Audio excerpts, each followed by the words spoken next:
Okay guys, I'm back and it's been about a week since the last section was recorded, and in that time I have finished the track and we're going to run through how we took it from the bass development and that first bulk of the first drop into a full structured tune, and we're going to run through some of the elements that I added in to give it that polish and complete the overall picture of the remix.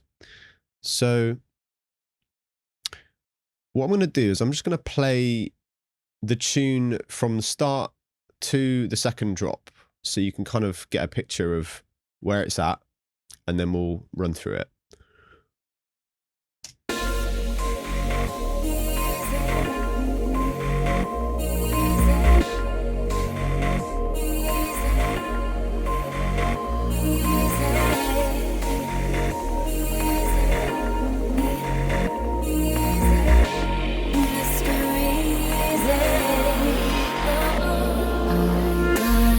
Inside, then I realize the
Okay, wicked.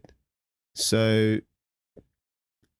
track is done, and I'm happy to say that it got played at Motion last weekend as well. And I think both Ria and Ben Soundscape played it on Saturday at the hospitality event, and it went down really well. So, yeah, super stoked.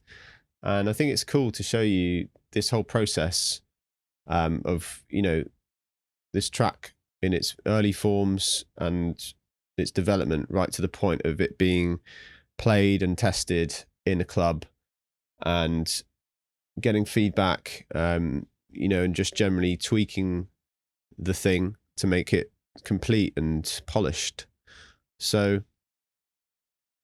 the main things you'll be hearing are that I've added in is the strings, staccato strings. So I liked the main driver element up here. These bits here that were the basis of the tune, they were the start point of this remix for me. I like that repeating element, and I just wanted to emulate that in my own style with strings. So I used BBC Symphony Orchestra plugin. It's a really sick plug by Spitfire. It costs about 49 euros or dollars or pounds. And it's, in fact, I got this free just by asking very nicely.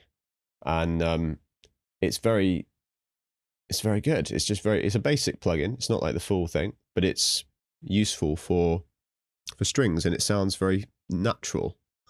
So I simply went to the staccato or pizzicato settings and penned in some short MIDI notes.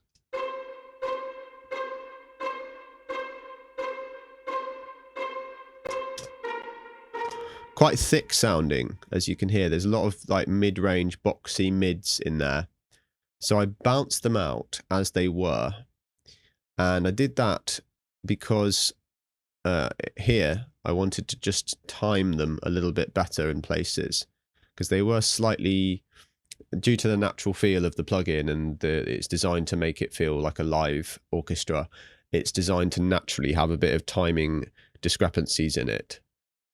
So I bounced it out as it was, and then manipulated the audio to get it into time, and then started to EQ it, taking out some of the boxiness slowly but surely, some reverb.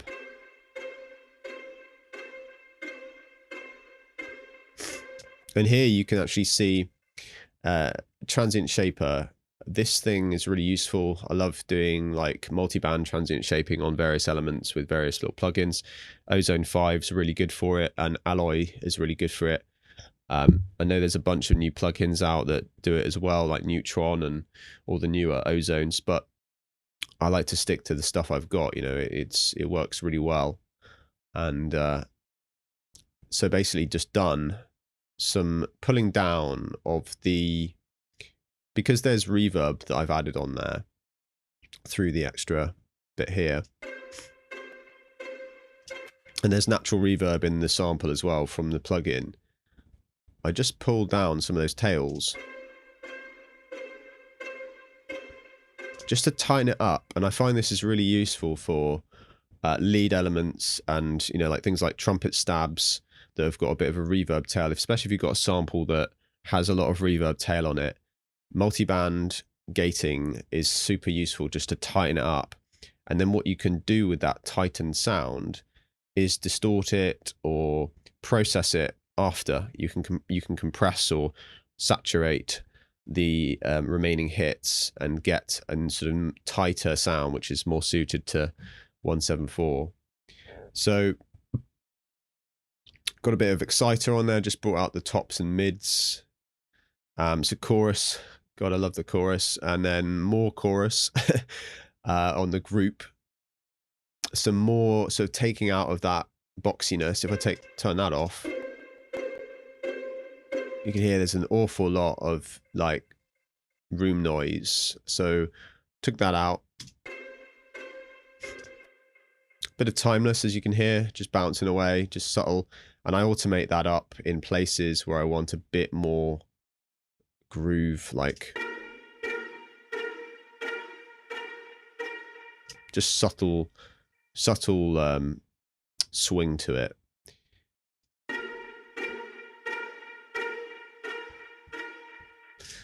Very subtle low cut just before the drop.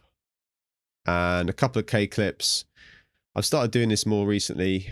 Just go to my groups and basically clip try and wring out as much level out as I can out of my groups. It's called clip to zero, technically, where you're just kind of bringing all your groups up as high as you can before they start to break up. And that helps the limiter at the end of the chain not have to do quite as much hard work to compress and manage your tune, and you're going to get higher loudness when it comes to the LUFS levels, which I've only just recently got into myself and understand a bit better now.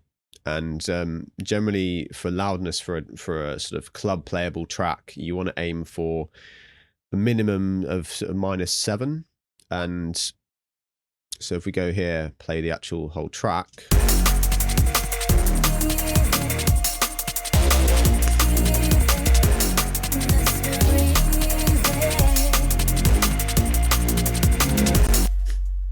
Generally for club play and for beatport, as they say, according to the internet, you want to be aiming for -7 or 8 LUFS. If you can get higher, better. And obviously while trying to maintain the dynamics. I know that people like Skrillex get -4 or 5, which is obscene. And I've yet to achieve those levels of loudness, to be honest. I don't know if I necessarily want to. But yeah, it's an interesting world of loudness these days. And this is a very useful tool to help you get a picture for how loud your tune is on a realistic level. It used to be all about RMS, real music sound, and now it's about LUFS. I can't even remember what it stands for. But it's a good measure of how loud your tune is overall across the spectrum of the frequency spectrum. So this thing is free. Type in Ulean loudness meter. It's completely free, no catches. It's very useful. I recommend getting it. And there's a ton of other options as well. There's a Waves one, which one of my students uses, which is really good too. So that's the strings. And as you can see, that's programmed in, simple to follow the main driver. And then what else have we got? New little bass hits. I'll just cover these briefly. So you hear these little edits here. To make those little nasty distorted bass bits, I opened Serum, got a sine wave, unisoned it, brought the width to 0 so it's not imaging weirdly, and then detuned it so you get kind of a, we get that open.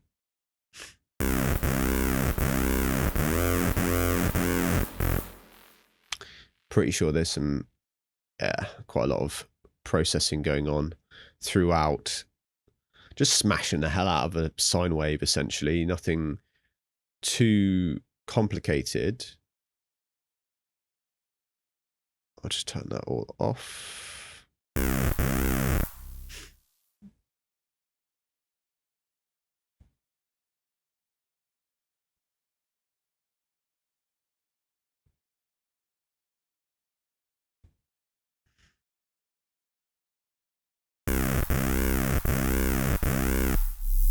There we go.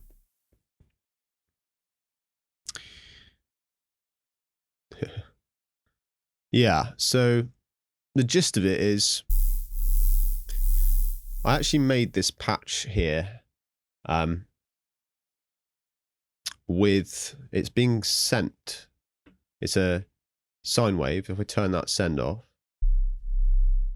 it's just a really basic wob sine, and the more you detune those sines, the more you can get a different wobble out of it.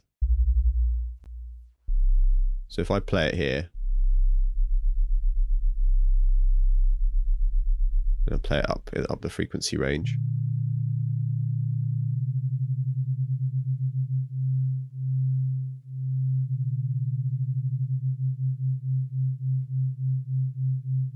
and then I turn up my send, I've made a fizzy bass rack. Essentially, it is a noise shaper by Shaper Box, and it's getting that classic Bristol flavor fizz that you hear in producers like Break and Zero T, etc. And I love that sound, and I've always wanted to know how to do it. I figured it out recently, and I thought, let's make the most of that technique and see what we can do. So I took that sound, and what I do is bounce out a sound, like I've called it rah rah rah. No idea why, but yeah, just bounced out that sound. Like once I've got like a nice vibe from the synth, like that, just like a wob, and you can hear it just get more and more obscene as you sort of distort it. Like that's where it really started to come alive. I just put faulty transistor on the whole frequency range there, and blended in the dry signal. You hear that just bringing back the original sort of weight of the sound. I just love the way that distortion can blend with the tail of a modulating sound and just make it really evoke all the frequencies out of that. Multiband trash, some pretty serious 500 hertz dipping, some warming up with a JST clipper, more reduction. I find that as you distort, you induce a lot of boxiness. So you either mediate that by controlling your bands, or you take it out by EQing afterwards. So yeah, a bit of verb.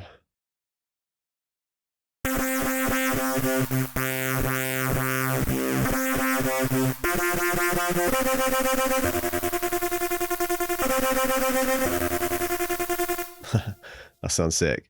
I'd definitely use that. So yeah, bounce that sound out, and I do it by, so I'll sort of loop this section here, for instance, and then I will bounce out as if it's bouncing a whole tune out of Ableton. Reason I do that is because I'll get all of the layers of the sound, including the send. I'll get that, and so then that's in my library as a sound. I re-import that into the track, and you can hear the result is sounding like this. And I just chose particular clips and processing. I used the complex on this one. Yeah, just complex sounded right for that. I find that different settings can change the tonality of the bass quite a bit, and if you turn warp off completely, it changes it again. And then layered underneath another one of my samples from Diva, just a double sub stab to sit underneath the quite mashed and cauterized sound. You know, it's very, very specific frequency area. So that's the sort of the initial stab, and then I just did some variations. So a little one here. Just thought it may add a nice little touch to the final 16 before the breakdown. And that's ultimately it really for the extra bass. There's not much more to cover. So that's that. FX is FX, nothing, no rocket science there really, just noise. I think we covered that briefly in the previous videos. I like to recycle some of my samples to make it familiar and use some of their own stems. I like that noise there, sounds really good. Another thing I added in was I got Lift Effects open, which is a sick plugin that Metric talked about over lockdown, that makes risers and all kinds of cool whooshes and effects and stuff.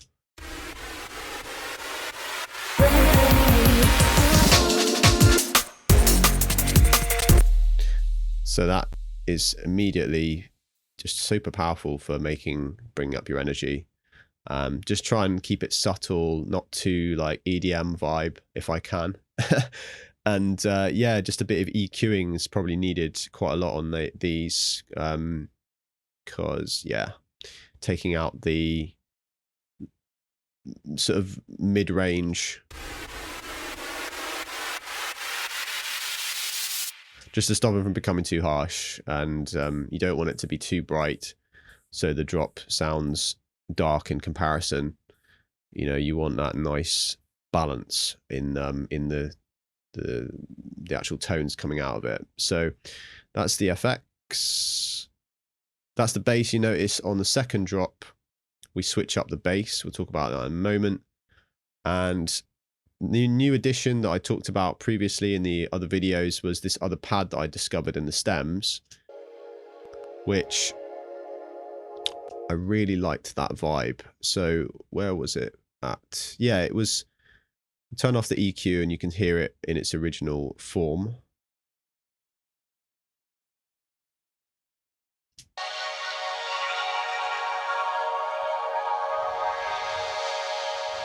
Like so. And then pitched it down 5 semitones.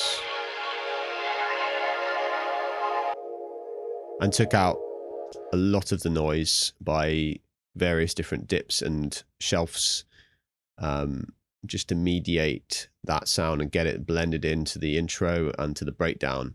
I really liked that vibe. I thought it was a cool addition to the track. It just gave it an extra bit of character on the first 16. And you know, you blend it out as you go into the more sort of build 16s where the tension increases.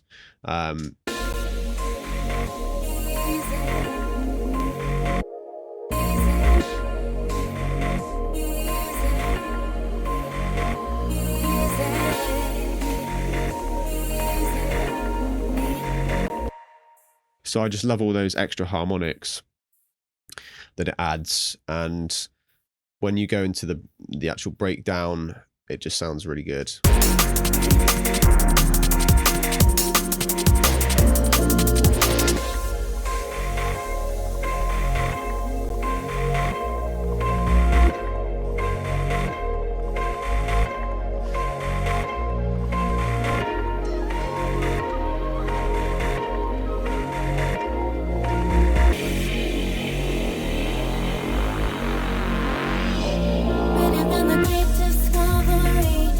So in this section, I just dropped out all of the repeating elements, the driver elements in that bit there, just to allow for a bit of extra, just a variation and an extra bit of tension, so you know something's coming next.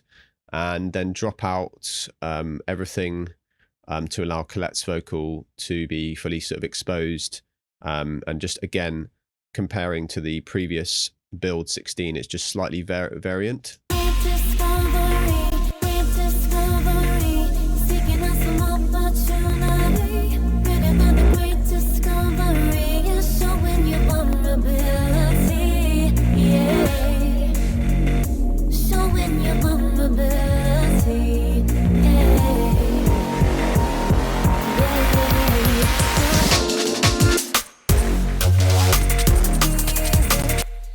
Cool, so took some of the low end out of the sub on the intro bass, and then for the actual main bass,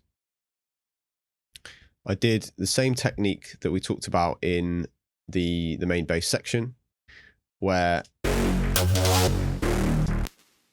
we just go through the actual bass stem that I made and pick new sort of start points, or in fact the same start point. Is it the same? Yes, it is. And just fiddle, because like that's the best way to make the most of this sample. Is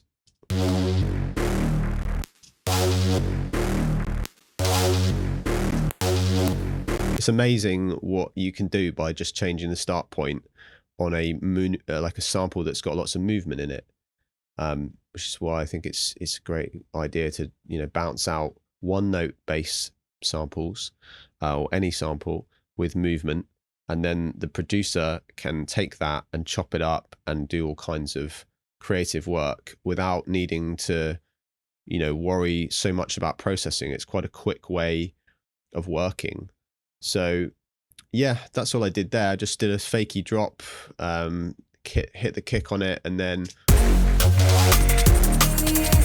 back in on the drums. More edits there, just a few variations on the notation and again the placement.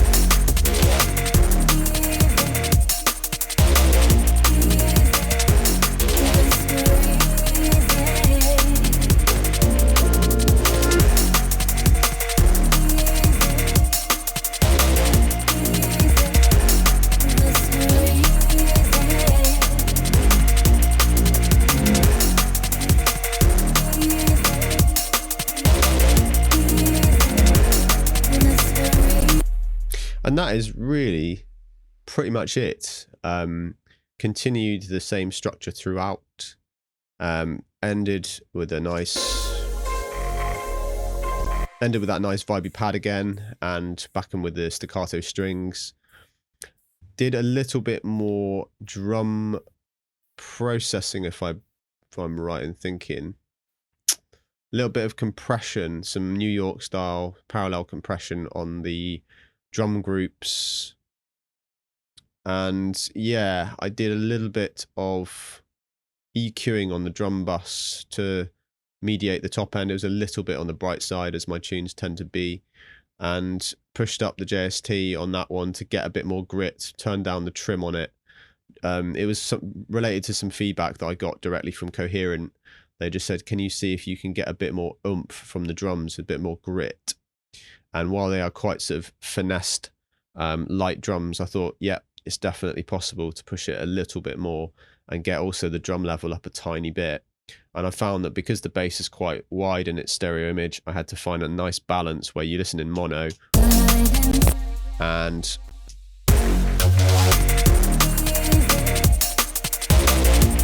you just want to get that balance where you can still hear the bass coming through in mono. If you turn the drums up too much and in context, you can end up sort of drowning out the bass, and it's all about balance. I'm constantly listening in mono, as I always say. So Trash 2, put that on, just gave the drum bus a bit of extra heat, with a, you know, about 70% multi-band, but then on the actual bands, I've just mixed in a very small amount of distortion, just to get, you know, because you go too heavy on that and it can sound overly distorted. So just a quick comparison with the drums, turn off the chain.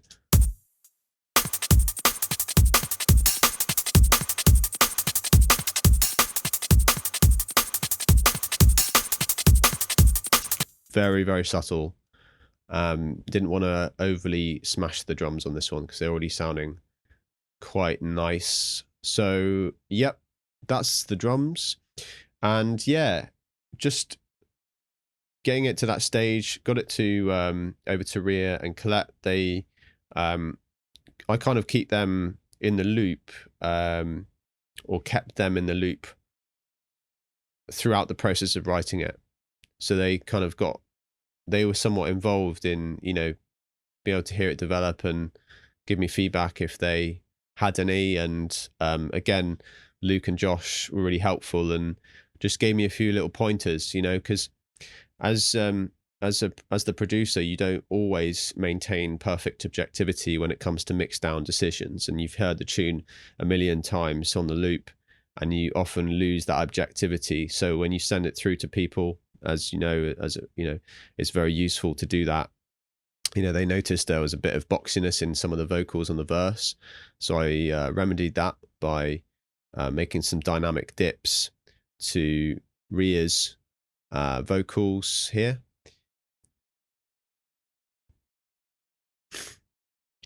Around here, just dynamic stuff.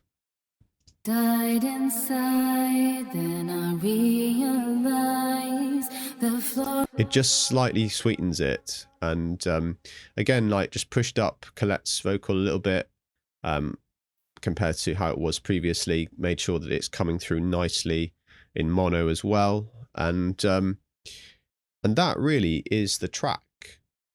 So yeah, and then the next stages were, getting it played out, hearing back, that it's going down well. I played it myself at an event in Exeter, and it went down really well there. So that's always good confirmation that the track's kind of translating in the club. And generally, I'm really happy with this one, really proud of this track. And it was a pleasure to be the first artist to be creating something for Carnelian Music, which is Ria and Colette's label.